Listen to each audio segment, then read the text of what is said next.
जय हिंद दोस्तों। आज हमारा रेशियो प्रोपोर्शनल का पार्ट थर्ड है। इसके पहले हमने पार्ट फर्स्ट और पार्ट सेकंड में रेशियो प्रोपोर्शनल के कॉन्सेप्ट और बहुत सारे क्वेश्चन किए। आप पहले फर्स्ट और सेकंड को देख के आए तो ये पार्ट आपको ज़्यादा समझ में आएगा। आज हमने पहले आपको बताया कि हम टोटल रेशियो प्रोपोर्शनल के 15 टाइप के क्वेश्चन पढ़ेंगे, जिसमें से हमारे 3 टाइप तक के क्वेश्चन हो गए। आज जो हम पढ़ेंगे वो आज हमारा टाइप 4। तो चलिए टाइप 4 का क्वेश्चन। ठीक। तो देखिए, ये क्या बोलता है कि एक व्यक्ति एक निश्चित दूरी ट्रेन, बस, कार से 4:3:2 के अनुपात में तय करता है। इन वाहनों के प्रत्येक किलोमीटर का किराए का अनुपात दिया है 2:4:3।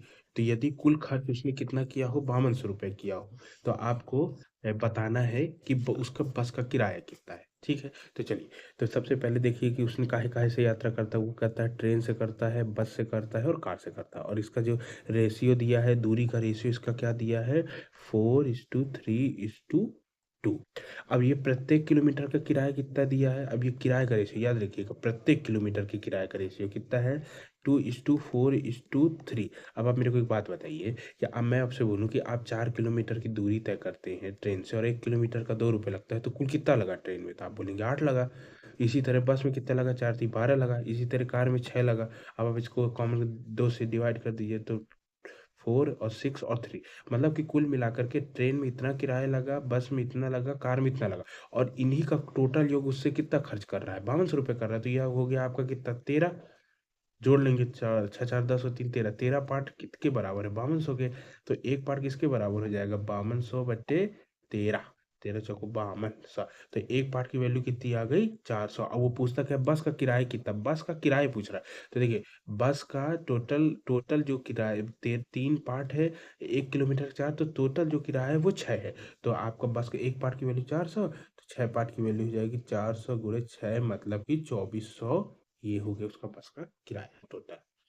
चलिए आगे चलते हैं दोस्तों। नेक्स्ट क्वेश्चन जो हमारा है कि एक व्यक्ति अपनी 8600 रुपये की राशि को 5 बेटे, 4 बेटी और 2 भतीजों में बांटता है।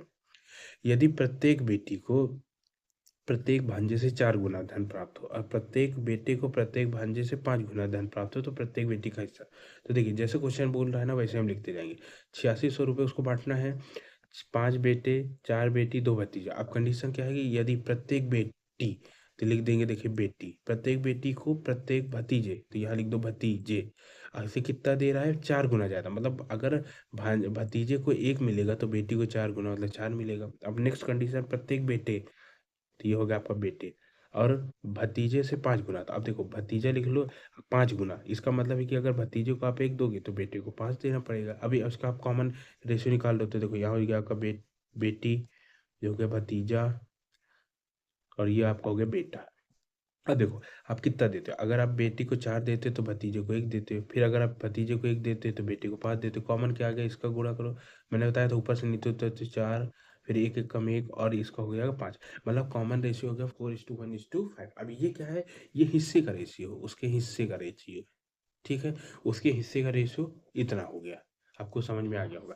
अब देखिए, उसके एक एक के हिस्सा, जैसे एक बेटी का हिस्सा 4 है, एक भतीजे का हिस्सा 5 है, एक बेटे का हिस्सा 5 है, लेकिन संख्या कितनी है भाई, संख्या कितनी है भाई, 5 बेटे, 4 बेटी, दो दो भतीजे हैं, तो बेटी कितनी हो गई, बेटी हो गई 4, भतीजे 2 हो गए और बेटे हो गए 5। तो बताइए, एक आदमी को इतना हिस्सा मिलता तो होता तो कितना जाएगा, 16 जाएगा। ये 2 हो जाएगा और ये 25 हो जाएगा। अब आप इसको जोड़ देंगे तो ये आपका 86 हो जाएगा, क्योंकि ये हो जाएगा आपका कुल कुल बांटा गया हिस्सा। तो कितना हो गया, आप जब इसको 16 + 2 और प्लस 25, जब आप इसको जोड़ देंगे तो ये आपका आ जाएगा 43। और ये इसकी कुल वैल्यू कितनी है, 8600। तो एक, ये 8600, 43 पार्ट की वैल्यू 8600, तो एक पार्ट की वैल्यू आपकी कितनी हो गई, 8600/43, मतलब 200। एक पार्ट की वैल्यू तो, और ये क्या पूछता, क्या आपसे प्रत्येक बेटी का हिस्सा बताते। देखो, बेटी का हिस्सा कितना है, बेटी का हिस्सा, एक बेटी का हिस्सा 4 है और टोटल 4 बेटी है। तो एक बेटी का, एक पार्ट की वैल्यू अगर 200 है, तो 4 पार्ट की वैल्यू कितनी हो जाएगी, 200 × 4 बराबर एक बेटी का हिस्सा आ गया आपका 800। यही आपका आंसर। चलिए नेक्स्ट दोस्तों, चलिए आगे क्या होता है कि देखिए, एक संस्था के प्रत्येक कर्मचारी का जो वेतन है वो 3:4 के अनुपात से बढ़ाएगा। मतलब वेतन बढ़ाया जा रहा है, मतलब पहले 3 था, अब वेतन 4 कर दिया गया। ठीक है, जबकि कर्मचारी की संख्या देखिए क्या, 5:3 के अनुपात से कम कर दी गई। मतलब पहले 5 थी, और अब 3 कर दी गई। मतलब देखिए, पहले एक काम करते हैं, 2 कंडीशन, ये पहले की कंडीशन देता है, बाद की कंडीशन देता है। पहले क्या देता है? वेतन का कंडीशन। क्या दे रहा है वेतन? पहले 3 था, अब क्या कर दिया गया? 4 कर दिया। और संख्या का वेट क्या दे रहा है कि पहले 5 था और कम कर दिया गया, मतलब 5 से घटा के 3 कर दिया गया। अब मेरे को आप एक बात बताओ, पहले कर तो जिससे संस्था को 45,000 का लाभ हुआ। अब मतलब ये जो पहले वाली कंडीशन, जो अभी की जो बात की कंडीशन, उससे उसको 45,000 बच रहा है। मतलब पहले ज़्यादा खर्च होता था, बाद में कम खर्च हुआ, जिसके कारण 45,000 का फायदा हुआ। तो देखो, पहले कितना खर्च होता था? वेतन इतना देते थे, 5 लोग हैं तो 15 खर्च होता था। और अब क्या है, वेतन 4 देते हो, 3 लोग हैं तो 12 खर्च हो। सही बात है। अब पहले इसको आप 3 कॉमन है तो ये हो गया 5 और ये 4। तो आप अगर 5 से 4 में जाओगे तो एक कम की है, और एक कम की वैल्यू ही तो उसका लाभ है। कितना? 45,000। तो अब ये पूछता क्या? संस्था का पूर्व का वेतन। पूर्व का वेतन उसका, पूर्व में वो कितना खर्च करता था? 5 खर्च करता था, अभी 4 है। तो एक भाग की वैल्यू अगर 45,000 है तो 5 भाग की कितनी हो जाएगी? 45,000 गुणे 5। अब इसको जोड़ लोगे तो 2,25,000, ये आपका आंसर आ गया। चलिए नेक्स्ट करते हैं दोस्तों। अब ये नेक्स्ट हो गया हमारा टाइप 5। देखो, टाइप 5 का क्वेश्चन समझने से पहले मैं आपको कुछ और कॉन्सेप्ट बता दूं। देखो, देखिए, टाइप 5 के क्वेश्चन में ना हमारे पास मेनली 2 तरह के क्वेश्चन आते हैं। पहला तो ये बोल देगा कि मान लीजिए किसी के पास पर्स है, तो बोल देगा कि भैया पर्स में हमारे पास मान लीजिए कि 100 रुपये है, ठीक है। और सिक्कों की पहचान बता देगा कि मान लीजिए हमारे पास 5 रुपये के सिक्के हैं, 2 रुपये का सिक्का है और 1 रुपये का सिक्का है। कह दे मतलब हमारे पास पर्स में 100 रुपये है और 5 रुपये सिक्के हैं, 2 रुपये का सिक्का, 1 रुपया। अब बता देगा कि सिक्कों का अनुपात इतना है। तो आप, ये बहुत सिंपल क्वेश्चन होता है, ये आप इतने रुपए के सिक्के हैं, अनुपात बता देगा तो आप मतलब डिवाइड कर देंगे तो आपको डायरेक्ट आंसर मिल जाएगा, ठीक है। टफ चीज़ें कहाँ हो जाती है? टफ चीज़ें तब हो जाती हैं कि जैसे आपको बोल दिया कि भाई पैसे में तो 100 रुपये है, ठीक है। लेकिन सिक्कों की पहचान बताएगा कि मान लीजिए हमारे पास 1 रुपये का सिक्का है, 50 पैसे का सिक्का और 25 पैसे का सिक्का है। तो इसमें क्या होता है ना, पहले इसको कन्वर्ट करना पड़ता है, या तो आप रुपए रुपए में कन्वर्ट कर ले, या तो आप पैसे पैसे में कन्वर्ट, उसके बाद सॉल्व करना होता है। तो आपको मेरे ख्याल से समझ में आ गया। अभी हम इसको क्वेश्चन करेंगे तो ये चीज़ें आपको ज़्यादा समझ में आएगी। चलिए, तो देखिए, हम टाइप 5 का क्वेश्चन करते हैं, ठीक है। तो देखिए, पहला ये क्या बोलता है कि पर्स में, देखो उसके पर्स में क्या दिया हो। देखो, यहाँ पर्स में ना रुपए भी दे सकता है और संख्या भी दे सकता है। जैसे यहाँ भी उसने पर्स में बताया कि मेरे पर्स में 820 रुपये में, यह संख्या भी बोल देता कि मेरे पर्स में 400 सिक्के हैं। तो दोनों तरह से कुछ भी हो, हालांकि हम अभी क्वेश्चन करेंगे तो आपको समझ में आएगा। तो उसके पर्स में क्या है? 820 रुपये, ठीक है। अब सिक्कों की पहचान क्या है? 5 रुपये का सिक्का है, 2 रुपये का सिक्का, 1 रुपये का सिक्का है। मतलब 5 रुपये का सिक्का है उसके पास, सिक्कों की पहचान के तौर पे 2 रुपये का सिक्का, 1 रुपये का सिक्का, ठीक है। अब बोलता है कि जिसकी संख्या का अनुपात क्या है? 4:4:6:9, ठीक है। और 5 रुपये के सिक्कों की संख्या ज्ञात करें। अब मेरे को आप बात बताओ, आपके पास भैया ये संख्या हो गई, ठीक है। मैं आपसे बोलूँ कि आपके पास 5 रुपये का सिक्का है, आपके पास 5 रुपये के सिक्के हैं, और टोटल उनकी संख्या 4 है, तो आपके पास कितने रुपए हैं? तो आप बोल दोगे भैया 20 रुपये है। फिर मैं बोलूँ आपके पास 2 रुपये के सिक्के हैं और टोटल 6 हैं, तो 12 रुपये हो गए। 1 रुपये सिक्के 9 रुपये हो गए, ठीक है। तो हमने यहाँ क्या निकाला? हमने निकाला है मूल्य। मूल्य इसलिए निकाला है क्योंकि भैया उसके पर्स में मूल्य ही दिया हुआ है, उसके पर्स में बता रहा है कि मेरे पास 820 रुपये, तो हमने मूल्य निकाल लिया, हर सिक्के का मूल्य निकाल लिया। अब इस सबको जोड़ दोगे तो 820 रुपये हो जाएगा। तो अब आप इस सबको जोड़ दो तो कितना हो गया आपका? 41। अब 41 की वैल्यू, 41 पार्ट किसका? 820 के बराबर हो गया। तो एक पार्ट की वैल्यू कितनी होगी? 820/41, 2 से कर दिए 20, मतलब एक भात की वैल्यू 20 होगी। अब पूछता क्या है? वो पूछता है कि उसमें 5 रुपए के कितने सिक्के? भैया 5 रुपए में सिक्कों की संख्या 4 है, ठीक है। तो एक पार्ट अगर 20 है तो 4 पार्ट इक्वल टू 20 × 4 मतलब 80। तो 5 रुपए में सिक्कों की संख्या 80। समझ में आता होगा। अब चलिए नेक्स्ट करते हैं, थोड़ा अलग, ठीक है। अब ये क्या बोलता है कि एक पर्स में 110 रुपये है। अच्छा, 110 रुपये है, ठीक है। अब यहाँ पे ट्विस्ट ला दिया कि उसके पास 1 रुपये के सिक्के हैं, 50 पैसे के सिक्के, 25 पैसे के सिक्के। देखिए ना, ये थोड़ा सा टफ हो जाता है, ठीक है। और संख्या का अनुपात दिया है 1:2। तो देखो, इसको मैं आपको 2 तरह से बताता हूँ, तो आपको ना बहुत आसानी से ये आप समझ जाएंगे। देखिए, सबसे पहले लिख देते उसके पास सिक्कों की पहचान। 1 रुपये का सिक्का है, 50 पैसे का सिक्का है और 25 पैसे का सिक्का है। देखिए, ठीक है। अब सिक्के हैं। अब देखो, अब ये इस सवाल को हल करने के लिए ना आपको एक ही कन्वर्ट, या तो आप इसको पैसे में कन्वर्ट कर लीजिए या तो आप रुपए में तो चलिए, तो मैं आपको दोनों करके बताता हूँ। पहले पैसे में। 1 रुपये का सिक्का है, मतलब 1 रुपये के सिक्कों को आप 100 पैसा कर सकते हैं, इसको 50 पैसे कर दीजिए, इसको 25 पैसे कर दीजिए, ठीक है। अब संख्या का अनुपात क्या दिया है? ये अब संख्या का अनुपात आप बताओ क्या दिया हुआ है? अब संख्या का अनुपात क्या दिया हुआ है? संख्या का अनुपात दिया है 1:2:3। अब देखो एक बात बताओ, उसके पर्स में मूल पड़ा हुआ है तो आप मूल्य निकाल लो। तो अब मेरे को बताओ, मैं आपसे बोलूँ कि आपके पास 100 पैसे का सिक्का है, मतलब 1 रुपए का सिक्का है, 1 है तो कितना मूल्य हुआ? तो आप बोलते हो कि भाई 1 ही हुआ, या मतलब 100 पैसे हुआ। या फिर मैं आपसे बोलूँ कि आपके पास 50 पैसे के 2 सिक्के पड़े, तो आप बोल दोगे कि 100 पैसे पड़े हैं मेरे पास। जब मैं आपसे बोलूँ कि 25 पैसे के 3 सिक्के पड़े, तो आप बोल दोगे कि 75 पैसे हैं टोटल हमारे पास। और इसी की वैल्यू कितनी हो गई ये? और इसी की वैल्यू होती है 810, 110 रुपए। अब रुपए में तो उसको भी हम पैसे में कन्वर्ट कर लेंगे। तो अब इसको जोड़ दीजिए, तो ये हो जाएगा आपका 275 पैसा। और इसकी वैल्यू कितनी हो गई? 110 रुपए है, 100 का गुणा करेंगे तो ये भी पैसे में हो गया। तो एक पार्ट की ये हो गया 275 पार्ट के बीच से, तो एक पार्ट की वैल्यू कितनी हो गई? 110/275। तो आपको समझ में आ रहा होगा, उम्मीद करता हूँ मैं, ठीक है। तो अब आप इसको डिवाइड कर लेंगे तो ये आ जाएगा आपका टोटल। तो एक पार्ट की वैल्यू हो जाएगी आपकी टोटल 40, ठीक है। इसको आप डिवाइड, तो अब यहाँ पे क्या पूछता है? तो अब क्वेश्चन क्या पूछता है कि 1 रुपए के कितने सिक्के? तो अब देखिए 1 रुपए ये है, 1 रुपए में सिक्कों की संख्या एक ही है, मतलब 1 रुपए के सिक्के की संख्या 40 ही है। समझ में आ गया ना? अब मैं इसी क्वेश्चन को ना पैसे की जगह रुपए में कन्वर्ट करके आपको बताता हूँ, तो आपको और समझ में, ठीक है। देखो अभी क्या दिया है, 1 रुपए का सिक्का है, 50 पैसे का सिक्का है और 25 पैसे का सिक्का। अभी मैंने इधर पैसे में कन्वर्ट किए थे ना, अब मैं इधर रुपए में कन्वर्ट करता हूँ। तो इसको 1 रुपए का सिक्का एक ही रहने दो। अब 50 पैसे को तो आप क्या कह सकते हो कि भैया आधा रुपए का सिक्का है। ये क्वेश्चन के तौर पे, अब आधा रुपए का सिक्का आता नहीं है, पर क्वेश्चन लगाने के तरीके के तौर पे मैं बता रहा हूँ। अब 25 पैसे को लिख सकते हैं कि 1/4 पैसे का रुपए का सिक्का है, ठीक है। अब संख्या बता दो, संख्या पहले ही आपको पता है 1:2:3 है। तो अब आप इसको कर लो, तो भाई 1 रुपए के सिक्के आपके पास एक हो तो आपके पास 1 रुपए है। अब मैं बोलूँ कि आपके पास आधा रुपए का सिक्का 2 हो तो आपके पास 1 रुपए का सिक्का, मतलब 1 रुपए हो गए। अब मैं कहूँ कि आपके पास 1/4 रुपए के 3 सिक्के हैं, तो ये आपके पास मूल्य 3/4 हो गई। अब बट्टे तो सबसे पहले बट्टे हटा दो, तो इस पूरे में आप 4 का गुणा कर दो, तो हो गया 4, 4:4 और ये 4 कट गए तो 3। मतलब अब यहाँ वैल्यू रुपए में आ गई। अब यहाँ पे जो वैल्यू आई थी ये पैसे में आई थी, यहाँ पे वैल्यू रुपए में आ गई। अब यहाँ पे क्या 110 रुपये, तो जोड़ दो, 4 4 4 8 11, 11 पार्ट की वैल्यू 110 रुपये। अब यहाँ पैसे में कन्वर्ट नहीं करना है क्योंकि रुपए में है ये भी। तो एक पार्ट की वैल्यू कितनी हो गई? 110/11 मतलब 10 हो गई। एक एक पार्ट की वैल्यू आपकी कितनी? एक पार्ट की वैल्यू कितनी होगी? 10।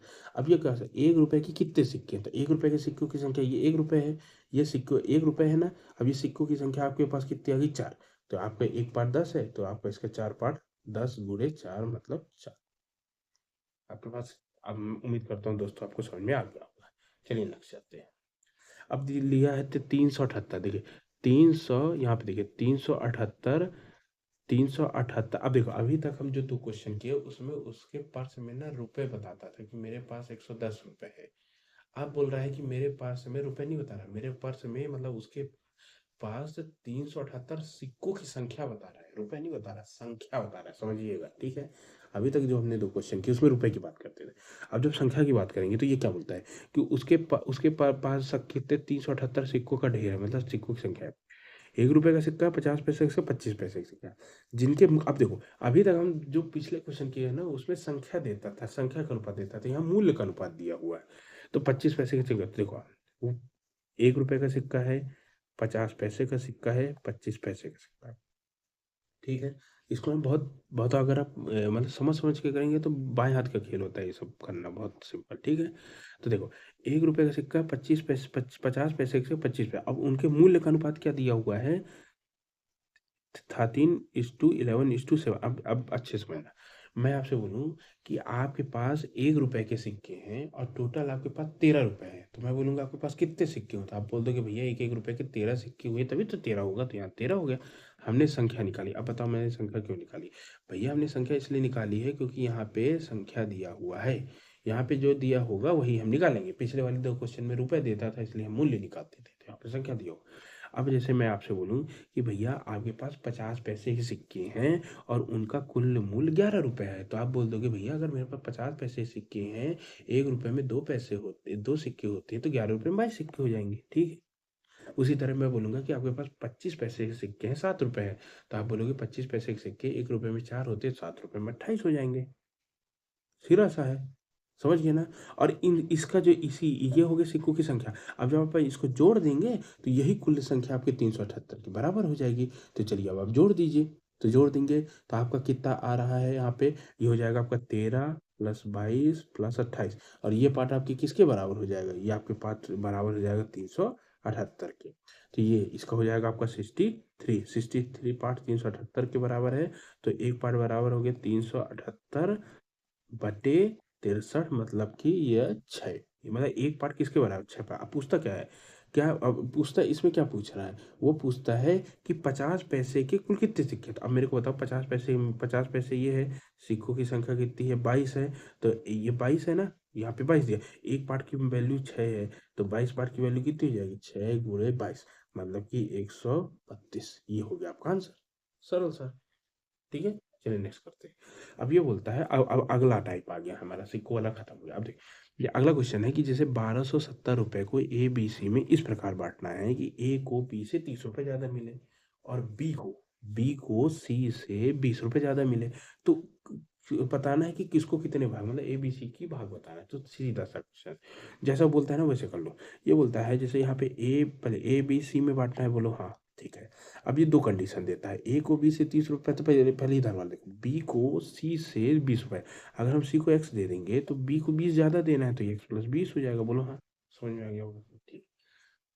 अब आगे कंडीशन बोलता है कि ए को बी से 30 रुपए ज्यादा मिले, ठीक है ना, ए को ज्यादा मिलना है बी से। अब बी को कितना देते हो आप, एक्स प्लस 20 देते हो। तो अगर आप इसमें 30 जोड़ दोगे, तो यहाँ पे अगर आप 30 जोड़ दोगे तो ए को मिल जाएगा, तो ये हो जाएगा एक्स प्लस 20 और प्लस 30, मतलब 50 हो गया। और इसी की कुल संख्या आपको बता रहा है 1270 है। इसका मतलब जोड़ दो, x plus 50 plus x plus 20 plus इसको भी जोड़ते हो तो एक्स प्लस बराबर 1270। एक्स एक्स एक्स तो 3x प्लस 70 बराबर 1270। तो 3x बराबर 1270 माइनस 70, तो 3x बराबर 1200।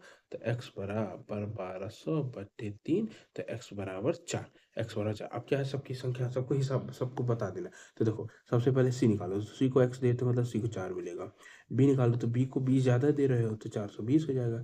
c निकालो, c को 50 ज़्यादा दे रहे हो तो 450 हो जाएगा। आप इनको जोड़ भी दोगे तो 4 4 और 12 1270, लो प्रूफ भी हो गया। समझ में आ गया होगा आप लोग को। चलिए नेक्स्ट करते हैं। आगे दिया है कि 12,560 रुपए को ए बी सी में इस तरह विभाजित किया गया कि उनके हिस्सों में क्रमशः, अच्छा 25 रुपए, 35 रुपए, 50 रुपए कम करने पर अनुपात इतना आता। अच्छा मतलब 1200, आप जैसे मैं बोला कि आप मेरे को 1200 12,560 रुपए दीजिए, आपने दिया, लेकिन आपने उसमें से कम करके बताया कि हमने इतना अनुपात बताया, तो जितना कम किया है सबसे पहले उतना घटा देते हैं, फिर अनुपात निकाल लेते हैं। मतलब आपने 1200 कहा इतना आप देंगे, लेकिन आपने पहले ही आपने 25 रुपए और इधर 35 रुपए और ये 50 रुपए सी से कम कर लिया, तो आपने दिया कितना पहले आप बताओ ये। तो ये हमने माइनस कर लिए, तो ये हो गया आपको 50, 80 और 30, 110 रुपये घटा दे। मतलब आपने कहा था हम 1260 बांटेंगे, लेकिन आप घटा दो तो आपने 1240 बांटा, और उसका अनुपात बांटा। तो देखो बांटा तो 12,560 ही है, लेकिन जो आप रेशियो दे रहे हो ना यहाँ पे आगे 7 10 13 का, वो ना घटा करके रेशियो दे रहे हो, कितना 25 35 50, तो हमने घटा करके अब निकालेंगे कि ये हो गया। अब ये पार्ट किसके बराबर हो जाएगा, ये पार्ट आपके, ये हिस्सा 10 मतलब 7 10 और 13 हिस्से के बराबर हो जाएगा आपका 12,450। इसका जोड़ दो तो ये हो जाएगा 30, 30 क्या हो जाएगा 12,450। तो एक पार्ट की वैल्यू हो जाएगी 12,450 बट्टे 30, कट गया 3 से काटो, 3 चौको 12 और 3 कम 3 30 50, तो एक पार्ट की वैल्यू आ गई होगी 415। पूछता क्या है, तो बताइए कि तो बताइए कि किसका पूछ रहा है, ये सी का, तो यहाँ पे सी लिख दो, यहाँ पे सी। तो बताइए कि सी के पास कितनी धनराशि है। तो अब सी के पास कितनी धनराशि जाएगी, तो बताओ सी का हिस्सा कितना है, ए बी सी का हिस्सा 13 है, एक का इतना ये हो गया, तो हम 13 भाग कर लेंगे, तो 4 गुणे और इसमें हो जाएगा 13, तो इसकी वैल्यू आ जाएगी आपकी 53 95। देखो ये इतना मिलता है, लेकिन आपने पहले ही सी को 50 रुपये कम करके रेशियो बताया है हमको, तो जब 50 कम के बताया तो 50 हम इसमें जोड़ देंगे, तो उसको 5 4 4 5 मतलब 5,445 रुपए मिलता है। तो उम्मीद करता हूँ दोस्तों आपको यहाँ तक समझ में आएगा। आज हमने टाइप 6 तक पढ़ लिए हैं। अगर आपको वीडियो नेक्स्ट फिर हम अगला टाइप कवर करेंगे नेक्स्ट पार्ट में। अगर आपको वीडियो पसंद आए तो वीडियो को लाइक करिए और चैनल को सब्सक्राइब करिए। जय हिंद।